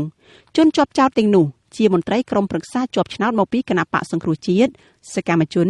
និងអ្នកគាំទ្រគណៈបកសង្គ្រោះជាតិប៉ុន្តែក្នុងចំណោមអ្នកទាំងនោះមានជនជាប់ចោទម្នាក់មិនព្រមទទួលយកមេធាវីដែលតុលាការចាត់តាំងនោះទេគាត់សូមរក្សាសិទ្ធិការពារក្តីដោយខ្លួនឯងតើច្បាប់កម្ពុជាអនុញ្ញាតឲ្យគាត់ធ្វើដូច្នេះបានដែរឬទេសូមលោកអ្នកនាងស្ដាប់សេចក្តីរាយការណ៍លម្អិតរបស់លោកមួងណារ៉េតជុំវិញរឿងនេះទាំងរដ្ឋធម្មនុញ្ញនិងក្រមនីតិវិធីព្រហ្មទណ្ឌកម្ពុជាសុទ្ធតែមានចែងអំពីគោលការណ៍នៃការជំនុំជម្រះក្តីដោយយុត្តិធម៌ដែលរួមមានទាំងសិទ្ធិការពារក្តីមាត្រា38នៃរដ្ឋធម្មនុញ្ញចែងថាជនគ្រប់រូបមានសិទ្ធិការពារខ្លួនតាមផ្លូវតុលាការសិទ្ធិការពារខ្លួននេះចែកចេញជាពីរបន្តទៅទៀតគឺសិទ្ធិការពារក្តីដោយខ្លួនឯងដោយមិនចាំបាច់មានមេធាវីនិងសិទ្ធិមានជំនួយរបស់មេធាវីដូចមានចែងនៅក្នុងមាត្រា301នៃក្រមនីតិវិធីព្រហ្មទណ្ឌអ្នកច្បាប់យល់ថាជនគ្រប់រូបពិតជាមានសិទ្ធិការពារក្តីដោយខ្លួនឯងដោយមិនចាំបាច់មានមេធាវី ក៏ប៉ុន្តែសិទ្ធិនេះអាចអនុវត្តបានតែក្នុងករណីមួយចំនួនប៉ុណ្ណោះលោកមេធាវីផែងហេងថាក្រុមនីតិវិធីព្រហ្មទណ្ឌកម្ពុជាអនុញ្ញាតឲ្យជនត្រូវចោទឬក៏ជនជាប់ចោទពីបទមជ្ឈិមគឺបទល្មើសដែលមានស្ថានទម្ងន់ទោសត្រឹម5ឆ្នាំចុះក្រោមមានសិទ្ធិការពារក្តីដោយខ្លួនឯងបានសម័យខ្លួនដែលរងការចោទប្រកាន់គាត់មានសិទ្ធិឆ្លើយការពារខ្លួនឯងក៏បានគាត់រកមេធាវីក៏បាននឹងច្បាប់កំណត់មកអញ្ចឹងច្បាប់កម្ពុជាត្រង់ចំណុចនេះស្របនឹងរដ្ឋធម្មនុញ្ញអាមេរិកវិសោធនកម្មលើកទី6ដែលចែងអំពីសិទ្ធិរបស់ជនជាប់ចោទនៅក្នុងការតតាំងក្តីដោយខ្លួនឯងដោយមិនចាំបាច់មានជំនួយពីមេធាវីក៏ប៉ុន្តែច្បាប់អាមេរិកផ្ដល់សិទ្ធិឲ្យជនជាប់ចោទមានសិទ្ធិការពារក្តីដោយខ្លួនឯងនៅក្នុងសំណុំរឿងព្រហ្មទណ្ឌទូទៅទោះជាយ៉ាងនេះក្តីច្បាប់អាមេរិកកំណត់ថាជនជាប់ចោទដែលអាចការពារក្តីដោយខ្លួនឯងបានគឺត្រូវតែមានភាពឆ្លាតវៃនិងចំណេះដឹងគ្រប់គ្រាន់នៅក្នុងការការពារខ្លួននៅក្នុងតុលាការក្នុងករណីដែលចៅក្រមពិនិត្យឃើញថាជននោះខ្វះសមត្ថភាពគ្រប់គ្រាន់នៅក្នុងការការពារក្តីដោយគ្មានអ្នកច្បាប់ជួយនោះឧទាហរណ៍ជននោះធ្វើឲ្យរាំងស្ទះដល់លំអានត្រឹមត្រូវនៃកិច្ចដំណើរការនីតិវិធីតុលាការចៅក្រមអាចបដិសេធសិទ្ធិនេះបានប្រព័ន្ធច្បាប់អាមេរិកផ្ដល់សិទ្ធិអំណាចឲ្យជនជាប់ចោទនៅក្នុងការការពារក្តីដោយខ្លួនឯងដោយមិនកម្រិតត្រឹមបទមជ្ឈិមឬបទឧក្រិដ្ឋនោះទេក៏ប៉ុន្តែចំពោះច្បាប់កម្ពុជាវិញក្នុងករណីបទឧក្រិដ្ឋដែលជនជាប់ចោទអាចមានទោសចាប់ពី5ឆ្នាំដល់30ឆ្នាំឬជាប់ពន្ធនាគារអស់មួយជីវិតចែងខុសពីច្បាប់អាមេរិកក្នុងករណីទោសធ្ងន់បែបនេះច្បាប់កម្ពុជាចាប់បង្ខំឲ្យជនជាប់ចោទទាំងអស់ត្រូវតែមានមេធាវីការពារក្តីមាត្រា301នៃក្រមនីតិវិធីព្រហ្មទណ្ឌកម្ពុជាចែងថាជំនួយមេធាវីត្រូវតែមានដាច់ខាតនៅក្នុងករណីបទឧក្រិដ្ឋឬកាលណាជនជាប់ចោទជាអនីតិជនពលគឺក្មេងអាយុក្រោម18ឆ្នាំមិនតែប៉ុណ្ណោះច្បាប់នេះចែងទៀតថាបើគ្មានការជ្រើសរើសដោយជនជាប់ចោទទេប្រធានតុលាការត្រូវផ្ដួចផ្ដើមគំនិតចាត់តាំងមេធាវីឲ្យជនជាប់ចោទនៅក្នុងលក្ខខណ្ឌដែលមានចែងនៅក្នុងច្បាប់ស្តីពីលក្ខន្តិកៈមេធាវីទំនងជាដើម្បីបំពេញតាមលក្ខខណ្ឌនេះហើយទើបគណៈមេធាវីកម្ពុជាកាលពីថ្ងៃទី24ខែវិច្ឆិកាឆ្នាំ2020ចាត់តាំងមេធាវីស្ម័គ្រចិត្ត6រូបឲ្យជួយការពារក្តីសកម្មជនគណបកប្រឆាំងជាច្រើនដែលត្រូវបានកោះហៅឲ្យឡើងតុលាការរួមគ្នាក៏ប៉ុន្តែក្នុងចំណោមអ្នកទាំងនោះមានកញ្ញាសេងធីរីមួយដែលជានារីខ្មែរអាមេរិកនិងជាមេធាវីផងមិនត្រូវការមេធាវីតំណាងកញ្ញានោះឡើយកញ្ញាទាមទារសិទ្ធិការពារក្តីដោយខ្លួនឯងក៏ប៉ុន្តែការទាមទារនេះបើតាមអ្នកច្បាប់ខ្មែរមួយរូបទៀតលោកថាមិនអាចទៅរួចទេដោយសារតែប្រព័ន្ធច្បាប់ខ្មែរមិនអនុញ្ញាតឲ្យធ្វើដូច្នេះបានលោកមេធាវីសុកសំអឿននៃក្រុមអ្នកច្បាប់អមរិនថាការការពារខ្លួនដោយខ្លួនឯងនៅក្នុងបរិបទស្រុកខ្មែរ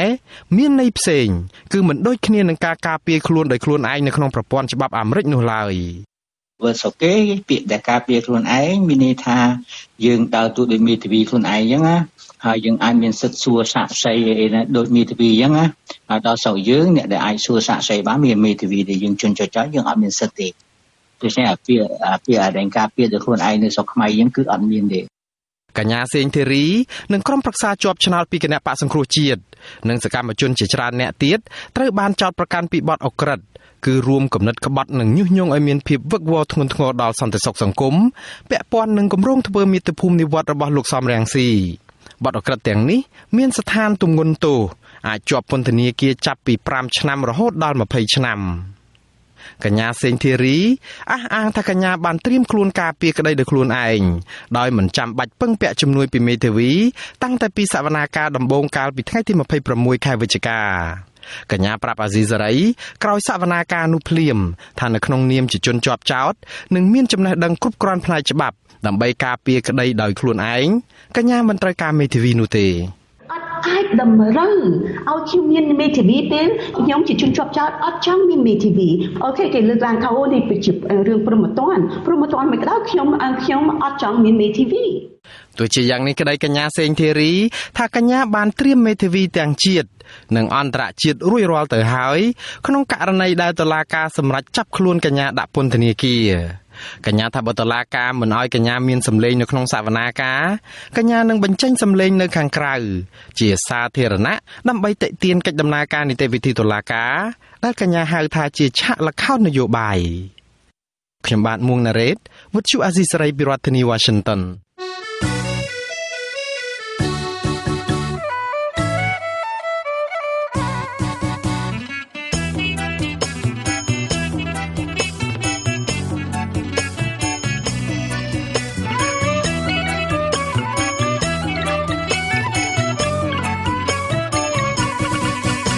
លោកអ្នកនាងជាទីមេត្រីងាកមកព័ត៌មានពីសិទ្ធិខ្មែរក្រោមវិញមន្ត្រីនាំពាក្យរដ្ឋាភិបាលនិងគណៈបកកណ្ដាលអំណាចអះអាងស្រដៀងគ្នាថាអាជ្ញាធរមិនអាចផ្ដល់សិទ្ធិស្របច្បាប់ដល់ខ្មែរក្រោមដែលមានបំណងចង់មករស់នៅកម្ពុជាដោយស្វ័យប្រវត្តិនោះទេការលើកឡើងនេះដោយសារតែសមាគមខ្មែរក្រោមស្នើរដ្ឋាភិបាលពិចារណាផ្ដល់សិទ្ធិស្របច្បាប់ដល់ខ្មែរក្រោមដែលកំពុងរស់នៅកម្ពុជាដើម្បីឲ្យពួកគេមានសិទ្ធិស្របច្បាប់ដោយពលរដ្ឋដទៃទៀតដែរពីរដ្ឋធានី Washington លោកយុនសាមៀនរាយការណ៍ព័ត៌មាននេះមន្ត្រីនាំពាក្យរដ្ឋាភិបាលលោកផៃស៊ីផានប្រាប់អាស៊ីសេរីថាតាមច្បាប់ពលរដ្ឋខ្មែរក្រោមដែលមករស់នៅកម្ពុជាមិនស្របច្បាប់អាជ្ញាធរខ្មែរអាចចាប់បញ្ជូនទៅវៀតណាមវិញបានលោកថាអាជ្ញាធរខ្មែរមានការអត់ធ្មត់ទើបមិនធ្វើតាមច្បាប់បានសម្រាប់ធ្វើអត្តសញ្ញាណប័ណ្ណអីទៅឆ្លើយតបនឹងច្បាប់បន្តប្រវេសគាត់មិនជាប្រជាពលរដ្ឋខ្មែរជាក់ស្ដែងនៅលើទឹកដីខ្មែរណាពីព្រោះយើងអនុវត្តតាមតែច្បាប់ទី1ច្បាប់បន្តប្រវេសគាត់ចូលមកនៅកម្ពុជាក៏អត់មានកដាស្នាមយើងទៅធ្វើម៉េចទៅបណ្ដឹងចេញវិញសំបីប្រជាពលរដ្ឋខ្មែរមកពីសហរដ្ឋអាមេរិកបើអត់មានកដាស្នាមត្រឹមត្រូវយើងបណ្ដឹងចេញទៅវិញដែរការប្រមានរបស់លោកផៃស៊ីផាននេះលោកធ្វើឡើងដើម្បីឆ្លើយតបទៅនឹងសំណើរបស់សមាគមខ្មែរក្រោមក្នុងស្រុកនិងក្រៅស្រុកដែលបានស្នើឲ្យរដ្ឋាភិបាលផ្ដល់សិទ្ធិស្របច្បាប់ដល់ពលរដ្ឋខ្មែរក្រោមដែលកំពុងរស់នៅកម្ពុជាមន្ត្រីនាំពាក្យគណៈបកប្រជាជនកម្ពុជាក៏អះអាងស្រដៀងគ្នានេះដែរលោកសុកអេសានមន្ត្រីនាំពាក្យគណៈបកកណ្ដាលអំណាចថាខ្មែរក្រោមណាចង់បានសញ្ជាតិខ្មែរត្រូវតែគោរពច្បាប់សញ្ជាតិលោកថាខ្មែរក្រោមរស់នៅលើទឹកដីកំណើតជាជនជាតិវៀតណាមហើយបើសិនណាជាគាត់មករស់នៅក្នុងកម្ពុជាគាត់ត្រូវមានលិខិតស្នាមអីត្រឹមត្រូវមិនមែនចេញចូលតាមអំពើចិត្តបានទេគេធ្វើអត្តសញ្ញាណប័ណ្ណជូនពលរដ្ឋខ្មែរយើងគឺត្រូវវាមានលក្ខណៈអីគេណាលុះត្រាតែមានទីលំនៅអចិន្ត្រៃយ៍នៅកន្លែងណាច្បាស់លាស់ហើយបើគាត់ទៅឆ្លងដែនពីកម្ពុជាក្រៅមកដល់កម្ពុជាទៅរកអត្តសញ្ញាណប័ណ្ណនឹងកើតរបាយការណ៍សមាគមខ្មែរកម្ពុជាក្រោមដើម្បីសិទ្ធិមនុស្សនិងអភិវឌ្ឍផ្សាយកាលពីខែធ្នូកន្លងទៅរកឃើញថាពលរដ្ឋខ្មែរក្រោមនៅកម្ពុជាមួយចំនួនធំពុំទាន់មានឯកសារគ្រប់គ្រាន់ដើម្បីក្លាយជាពលរដ្ឋស្របច្បាប់និងគ្មានអត្តសញ្ញាណប័ណ្ណដើម្បីអាចយកទៅប្រើប្រាស់ឲ្យទទួលបានសេវាសុខភាពអប់រំកម្មសិទ្ធិដីធ្លីនិងលិខិតឆ្លងដែនជាដើមនៅថ្នាក់មូលដ្ឋានវិញខ្មែរក្រោមរងការរើសអើងដោយសារតែពលរដ្ឋខ្មែរក្រោមគិតថាខ្មែរក្រោមជាជនជាតិវៀតណាមអគ្គលេខាធិការសមាគមខ្មែរកម្ពុជាក្រោមដើម្បីសិទ្ធិមនុស្សនិងអភិវឌ្ឍលោកសឿនជុំជួនឆ្លើយតបទៅនឹងមន្ត្រីនាំពាក្យរដ្ឋាភិបាលនិងគណៈបកប្រជាជនវិញថាលោកមិនអាចទទួលយកការលើកឡើងរបស់មន្ត្រីទាំងពីរនាក់នេះបានទេលោកថាមន្ត្រីជាន់ខ្ពស់ទាំងពីរមានមតិផ្ទុយទៅនឹងអតីតព្រះមហាក្សត្រព្រះបាទនរោត្តមសីហនុដែលធ្លាប់លើកឡើងថាខ្មែរក្រោមណាដែលជាន់ទឹកដីខ្មែរនឹងក្លាយជាជនជាតិខ្មែរជាស្វ័យប្រវត្តិអ្វីដែលពួកគាត់លើកឡើងហ្នឹងគឺមិនឆ្លោះបញ្ចាំងទៅនឹងជាទស្សនៈគោលនយោបាយរបស់រដ្ឋាភិបាលកម្ពុជាយើងទេនេះថាគឺជារឿងបន្តទស្សនៈបន្តខ្លួនរបស់គាត់អញ្ចឹងវាមិនឆ្លោះបញ្ចាំងទៅនឹងគោលការណ៍ច្បាប់វាត្រឹមត្រូវទេមន្ត្រីជាន់ខ្ពស់រដ្ឋាភិបាលខ្មែរនិងគណៈបកកណ្ដាលអំណាចមិនត្រឹមតែអះអាងថានៅកម្ពុជាគ្មានការរំលោភសិទ្ធិមនុស្សនិងការរើសអើងខ្មែរក្រោមនោះទេមន្ត្រីទាំងពីរនាក់នេះក៏ថែមទាំងបានអះអាងថាខ្មែរក្រោមនៅវៀតណាមក៏មិនទទួលរងការធ្វើទុកបុកម្នេញពីវៀតណាមដែរលោកផៃស៊ីផានថាតំណាងរាជរដ្ឋាភិបាលតែងតែស្នើឲ្យវៀតណាមអន្តរាគមន៍ដោះស្រាយបញ្ហាខ្មែរក្រោមប៉ុន្តែលោកថារដ្ឋាភិបាលមិនអនុញ្ញាតឲ្យភាគីណាមួយញុះញង់ឲ្យរដ្ឋាភិបាលកម្ពុជាមានបញ្ហានឹងរដ្ឋាភិបាលវៀតណាមរឿងខ្មែរក្រោមនោះទេយើងតែងតែនិយាយសម្ដេចហ៊ីសំរិនតែងតែលើកឡើងនៅពេលដែលធ្វើទស្សនកិច្ចផ្លូវការទៅដល់នឹងសម្ដីរបស់លោកផៃស៊ីផាននេះមិនពិតទេកាលពីខែធ្នូកន្លងទៅកសិករខ្មែរក្រោម4នាក់ដែលត្រូវវៀតណាមរឹបអូសយកដីស្រែទាំងខុសច្បាប់ដោយគ្មានសំណងនោះត្រូវបានតុលាការវៀតណាមកាត់ទោសឲ្យជាប់ពន្ធនាគារពី6ខែទៅ2ឆ្នាំកន្លះថែមទៀតវៀតណាមចោទកសិករខ្មែរក្រោមទាំងនោះថាប្រឆាំងអាជ្ញាធរសាធារណៈពេលសមត្ថកិច្ចវៀតណាមចុះទៅរំលោភយកដីពួកគេបច្ចុប្បន្នពលរដ្ឋខ្មែរក្រោមទាំងនោះកំពុងស្វែងរកមេធាវីដើម្បីប្តឹងឧទ្ធរណ៍ដើម្បីជៀសវាងជាប់ពន្ធនាគារ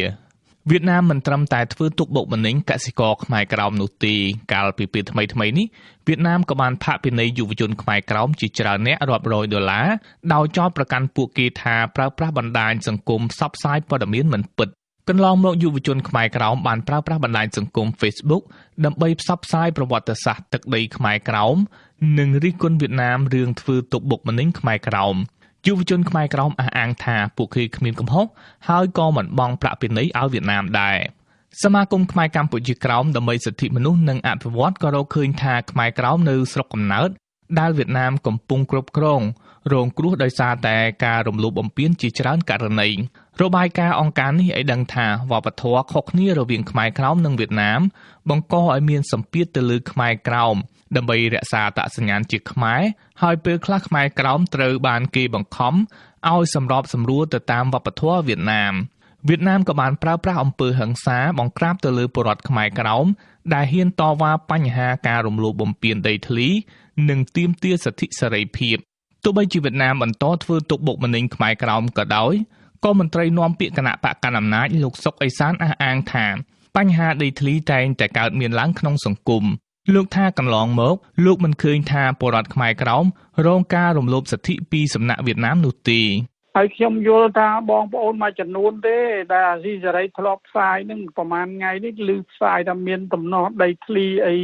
វាជារឿងផ្ទៃក្នុងវាជាបាតុភិបអត្តកម្មនេះមិនមែនបងប្អូនប្រហែលលានអ្នកហ្នឹងមិនសិតតែមានបញ្ហាទេឆ្លើយតបនឹងការថ្លែងការណ៍ពីរដ្ឋាភិបាលវៀតណាមរបស់លោកសុកអេសាននេះមន្ត្រីនាំពាក្យសហព័ន្ធខ្មែរកម្ពុជាក្រោមព្រះភិក្ខុសឹងយើងរតនាមានធរណីកាថាលោកសុកអេសានការពីវៀតណាមព្រោះគណៈបកកណ្ដាលអំណាចជំពាក់គុណវៀតណាមព្រះភិក្ខុសឹងយើងរតនាស្នើឲ្យរដ្ឋាភិបាលខ្មែរត្រូវយកចិត្តទុកដាក់លើពលរដ្ឋខ្មែរក្រោមដោយគ្មានការរើសអើងស្ថានភាពដែលពលរដ្ឋខ្មែរក្រមពួកគាត់ជួបប្រទះនៅបញ្ហានៅក្នុងទឹកដីកម្ពុជាក្រមរបបអាណានិគមយួនហ្នឹងពួកគាត់បានរត់ភៀសខ្លួនទៅនៅប្រទេសកម្ពុជាហ្នឹងគួរតែរដ្ឋាភិបាលកម្ពុជាហ្នឹងគឺជួយជ្រោមជ្រែងហើយនឹងទទួលស្គាល់ពលរដ្ឋខ្មែរក្រមហ្នឹងជាប្រជាពលរដ្ឋខ្មែរអគ្គលេខាធិការសមាគមខ្មែរកម្ពុជាក្រោមដើម្បីសិទ្ធិមនុស្សនិងអភិវឌ្ឍលោកសឿនជំជួនក៏មានសំណូមពរស្រដៀងគ្នានេះដែរគឺលោកចង់ឲ្យរដ្ឋាភិបាលបង្កើតយន្តការសមស្របណាមួយដើម្បីអនុញ្ញាតឲ្យខ្មែរក្រោមនៅកម្ពុជាអាចទទួលសិទ្ធិរស់នៅស្របច្បាប់ទៅថ្ងៃអនាគតខ្ញុំយុនសាមៀនអាស៊ីសេរីប្រធានាធិបតី Washington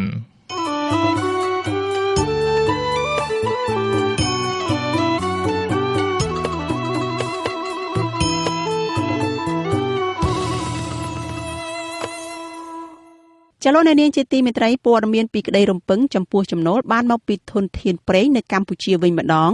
ក្រុមអ្នកវិភាគនយោបាយមើលឃើញដូចគ្នាថាចំណូលបានមកពីធនធានប្រេងដែលកម្ពុជាទើបខួងបានពីអណ្ដូងប្រេងនៅក្នុងដែនសមុទ្រខ្មែរនឹងជួយពង្រឹងអំណាចឲ្យគណៈបកប្រជាជនកម្ពុជាកាន់តែខ្លាំងជាជាងចូលរួមលើកកម្ពស់ជីវភាពរស់នៅរបស់ពលរដ្ឋខ្មែរទូទៅអ្នកវិភាគខ្លះប្រមានថាប្រសិនបើរដ្ឋាភិបាលនៅតែមិនបង្ហាញដំណាភាពពីចំណូលដែលបានមកពីវិស័យប្រេងនេះទេនោះកម្ពុជានឹងជៀសមិនផុតពីទទួលរងនៅបណ្ដាសាពីធនធានធម្មជាតិមិនខុសពីបណ្ដាសាព្រៃឈើនោះទេលោកមានរិទ្ធរាយការណ៍ព័ត៌មាននេះទន្ទឹមពេលដែលប្រមុខរដ្ឋាភិបាលលោកនាយករដ្ឋមន្ត្រីហ៊ុនសែនប្រកាសថាចំណូលបានមកពីវិស័យប្រេងកាតនឹងត្រូវយកទៅពង្រឹងវិស័យសុខាភិបាលនិងអប់រំនោះក្រុមអ្នកវិភាគនយោបាយមើលឃើញផ្ទុយពីនេះពួកគេថាមិនខុសពីចំណូលបានមកពីធនធានធម្មជាតិដទៃទៀតនោះទេចំណូលពីវិស័យប្រេងនឹងចូលរួមចំណែកជួយពង្រឹងអំណាចឲ្យគណៈបកប្រជាជនកម្ពុជានិងបកពួករបស់លោកហ៊ុនសែនទៅវិញទេអ្នកវិភាគនយោបាយបណ្ឌិតសេងសេរីយល់ថាផ្អែកតាមបទពិសោធន៍កន្លងមករដ្ឋាភិបាលតែងតែមានបញ្ហានៅក្នុងរឿងបង្ហាញតម្លាភាពពីចំណូលបានមកពីការលក់ដូរធនធានធម្មជាតិដោយពុំដែលបានបញ្ចេញរបាយការណ៍ហិរញ្ញវត្ថុអំពីវិស័យនេះឲ្យបានច្បាស់លាស់នៅឡើយនោះទេរឿងប្រេងកាតនេះក៏ហាក់ដូចជាមិនមានពលរដ្ឋឬក៏ប្រជាជននឹងមើលឃើញថាมันមានស្ថានភាពខុសពីការលក់ធនធានធម្មជាតិដទៃដូចជារឿងព្រៃឈើដូចជារឿងរ៉ែជាដើមផ្សេងទៀតណាបាទហើយបើយើងមើលតម្លាភាពនៅតែជាការអាចកំបាំងបែបនេះយើងមិនដឹងថាប្រភពថវិកាហ្នឹងនឹងយកទៅប្រើនៅក្នុងពិភពអីកន្លងមកយើងឃើញថាមន្ត្រីរដ្ឋាភិបាលដែលធ្វើការប្រាក់បៀវត្សតិចតួចហ្នឹងក៏ឃើញថាទូធាលើសពីអ្វីដែលយើងនឹកស្មានណាបាទអញ្ចឹងហើយយើងគិតថាប្រវិអាចហូរទៅការពង្រឹងអំណាចរបស់គណៈបកកណ្ដាលអំណាចហ្នឹងឯងបាទដូចគ្នានេះដែរអ្នកវិភាគនយោបាយមួយរូបទៀតគឺលោកកឹមសុខ យល់ថាចំណូលបានមកពីវិស័យព្រៃនេះនឹងត្រូវគណៈបកកណ្ដាលអំណាចយកទៅប្រើប្រាស់ដើម្បីជារបៀបការពារអំណាចឲ្យគណៈបកខ្លួនកាន់តែរឹងមាំថែមទៀតដូច្នេះរបៀបយកអស់នេះគឺជាការរៀបបណ្ដាញលុយកាក់ដើម្បីត្រៀមបំរុងហើយក្នុងពេលដែលគេរៀបចំបណ្ដាញលុយកាក់បែបហ្នឹងគេក៏ព្រៀងដែរដូចជាបូមប្រេងនៅសមុទ្រដើម្បីរៀបចំផែនការថ្មីក្នុងការធ្វើឲ្យរឹងមាំនៅក្នុងយន្តការនៃរបៀបចាត់ចែងលុយកាក់ការពារអំណាចរបស់គេការយកចំណូលបានមកពីវិស័យប្រេងទៅពង្រឹងអំណាចរបស់គណៈបកប្រជាជនកម្ពុជានេះក៏ត្រូវអ្នកវិភាគនយោបាយមួយរូបទៀតគឺបណ្ឌិតមាសនេះមើលឃើញថាជាផ្នែកមួយនៃយុទ្ធសាស្ត្រពង្រឹងអំណាចនៅក្នុងជួរបកឲ្យមានស្ថិរភាពនៅក្នុងពេលដែលគណៈបកនេះរៀបចំផ្ទេរអំណាចទៅឲ្យឈាមថ្មីនៅក្នុងជាធនធានធម្មជាតិជាធនធានអីហ្នឹងក៏យើងឃើញថាហាក់ដូចជាបានត្រៀមលក្ខណៈគ្រប់គ្រាន់រួមទាំងការប្រកាសថ្មីអំពីការបូមប្រេងដំណក់ប្រេងដំបូងដែលបាននៅក្នុងខែនេះក៏ជាផ្នែកមួយនៃការរៀបចំខ្លួនក្នុងការធ្វើម៉េចដើម្បីឲ្យការដំណើរការនៃការផ្ទេរអំណាចទៅឈាមថ្មីឬក៏ការពង្រឹងអំណាចដើម្បីឲ្យមានស្ថិរភាពយ៉ាងហោចក៏បានទៅអាចនឹងមានព្រៀបក្នុងការបោះឆ្នោតនៅឆ្នាំ2023 គិតត្រឹមយប់ថ្ងៃទី5មករាអាស៊ីសេរីនៅមិនទាន់អាចតាក់ទងណែនាំពាក្យគណៈបកប្រជាជនកម្ពុជាលោកសុកអេសានដើម្បីសូមប្រតិកម្មជុំវិញការយកឃើញនេះនៅឡើយទេរីឯអគ្គនាយកនៃអគ្គនាយកដ្ឋានប្រេងកាតលោកឈីបស៊ូបដិសេធឆ្លើយសំណួរអាស៊ីសេរីព្រោះលោកថាក្រៅម៉ោងធ្វើការរីឯអ្នកនាំពាក្យក្រសួងសេដ្ឋកិច្ចនិងហិរញ្ញវត្ថុលោកមាសសុកសេនសានក៏នៅមិនទាន់ឆ្លើយសំណួរអាស៊ីសេរីតាមបណ្ដាញសង្គម Telegram ពាក់ព័ន្ធទៅនឹងការចាត់ចែងចំណូលបានមកពីវិស័យប្រេងនេះនៅឡើយដែរគិតត្រឹមយប់ថ្ងៃទី5ខែមករាកាលពីថ្ងៃទី29ខែធ្នូឆ្នាំ2020លោកនាយករដ្ឋមន្ត្រីហ៊ុនសែនបានឆក់យកឱកាសនៃទិវាដែលលោកប្រសិទ្ធនាមដោយខ្លួនឯងថាជាទិវានយោបាយឈ្នះឈ្នះប្រកាសជាសាធារណៈថាកម្ពុជាទទួលបានដំណក់ប្រេងជាលើកដំបូងក្រោមការដឹកនាំរបស់លោកថាការចាប់ផ្ដើមផលិតកម្មប្រេងនេះគឺជាពរជ័យសម្រាប់កម្ពុជាហើយជាសមិទ្ធផលថ្មីមួយសម្រាប់សេដ្ឋកិច្ចកម្ពុជាចាប់ពីឆ្នាំ2021នេះតទៅលោកហ៊ុនសែនអះអាងថាចំណូលបានមកពីប្រេងនេះនឹងត្រូវយកទៅប្រើប្រាស់ដើម្បីពង្រឹងវិស័យសុខាភិបាលនិងវិស័យអប់រំយ៉ាងណាលោកមិនបានបញ្ចេញឲ្យដឹងអំពីការរំពឹងទុកនៃចំណូលជាក់លាក់ដែលកម្ពុជាអាចនឹងទទួលបានពីវិស័យប្រេងនេះនៅឡើយទេចំណូលបានមកពីអាជីវកម្មប្រេងនៅក្នុងប្លុក A នៃដែនសមុទ្រខ្មែរនេះនឹងត្រូវបែងចែកតាមរយៈកិច្ចព្រមព្រៀងរវាងកម្ពុជាជាមួយក្រុមហ៊ុនសង្ហបុរីមួយឈ្មោះ Chris Energy ដែលនៅក្នុងនោះកម្ពុជាកាន់កាប់ភាគហ៊ុន 5% រីឯ 95% ទៀតកាន់កាប់ដោយក្រុមហ៊ុនអ្នកវិភាគនយោបាយបណ្ឌិតសេងសេរីរិះគន់រូបមន្តនៃការបែងចែកភាគហ៊ុនលើចំណូលបានមកពីការវិនិយោគប្រេងនេះដែលកន្លងមកលោកថាធ្លាប់តែឃើញរដ្ឋាភិបាលកាន់កាប់ភាគហ៊ុន 51% ហើយខាងក្រុមហ៊ុនឯកជនកាន់កាប់ 49%ដូចក្នុងករណីជាក់ស្ដែងរឿងប្រេងកាតនេះអញ្ចឹងយើងភ្ញាក់ផ្អើលមែនទែនដែលរដ្ឋាភិបាលបកគលហ៊ុនដោយក្រុមហ៊ុនបរទេសរហូតដល់ 95% ហើយទុកសម្រាប់ជាតិខ្លួនឯងតែ 5% ណាប៉ុន្តែអត់យ៉ាងណានោះយើងអត់ទាន់ឃើញរដ្ឋាភិបាលលោកបញ្យលពីរបៀបរបបក្នុងការធ្វើជំនួយទៅលើធនធានធម្មជាតិរបស់ប្រទេសនៅឡើយបាទបណ្ឌិតសេងសេរីយល់ថាល្មមដល់ពេលវេលាហើយដែលរដ្ឋាភិបាលគួរចាប់ផ្ដើមបង្ហាញនៅដំណាភាពលើចំណូលបានមកពីវិស័យធនធានធម្មជាតិនានាជាពិសេសវិស័យប្រេងនេះតែម្ដងលោកថាជាជាងប្រើប្រាស់ចំណូលបានមកពីប្រេងនេះទៅពង្រឹងអំណាចផ្ទៃក្នុងរបស់គណៈបកកណ្ដាលអំណាចរដ្ឋាភិបាលគួរតែធ្វើយ៉ាងណាខិតខំកសាងកិត្តិនាមរបស់ខ្លួននិងប្រទេសជាតិឡើងវិញហើយបញ្ជៀសនឹងការខ្ចីបុលលុយពីបរទេសតទៅទៀតជាពិសេសប្រទេសចិនតែម្ដងចឹងហើយវាគួរតែដល់ពេលវេលាមួយដែលយើងគិតថាយើងគួរតែកសាងកិត្តិនាមរបស់ប្រទេសខ្លួនឡើងវិញតាមរយៈធនធានធម្មជាតិមួយនេះណាបើខ្ញុំមិនសូវជឿថាប្រទេសណាមួយដែលនៅតែបន្តខ្ចីលុយគេយកមកប្រើហើយយើងមោទនភាពអីនោះទេអញ្ចឹងវាគួរតែដល់ពេលវេលាមួយសមរម្យមិនដែរបើសិនជាក្នុងករណីធនធានឬក៏ចំណូលមួយនេះប្រើប្រាស់មិនត្រូវទៅតាមគោលដៅហើយវាមិនមានតម្លាភាពហើយវាបង្កប់នៅអំពើពុករលួយនៅក្នុងហ្នឹងអានឹងខ្ញុំថាវាជាបណ្ដាសាម្ដងទៀតហើយដូចបណ្ដាសាក្រសួងរ៉ែនិងធម្មពលបញ្ជាក់ថាទំហំផ្ទៃសរុបនៃការអភិវឌ្ឍទាញយកប្រេងពីតំបន់អប្សរានៅក្នុងផ្ទៃទឹកប្លុក A អាចមានទំហំស្មើនឹងរាជធានីភ្នំពេញទាំងមូល តំបន់ដែលទំនងបំផុតសម្រាប់ការអភិវឌ្ឍបន្ថែមនៅក្នុងដំណាក់កាលទី2គឺតំបន់រួមគ្នានៃតំបន់ប៉ូឡូវ៉ៃនិងតំបន់បាសិតរីឯដំណាក់កាលទី3នឹងត្រូវកំណត់ទិសដៅទៅតំបន់អង្គាសិលតំបន់រតនៈបូកូនិងតំបន់ដានៃដែនសមុទ្រខ្មែរខ្ញុំបាទមេរិតអាស៊ីសេរីរាយការណ៍ពីរដ្ឋធានី Washington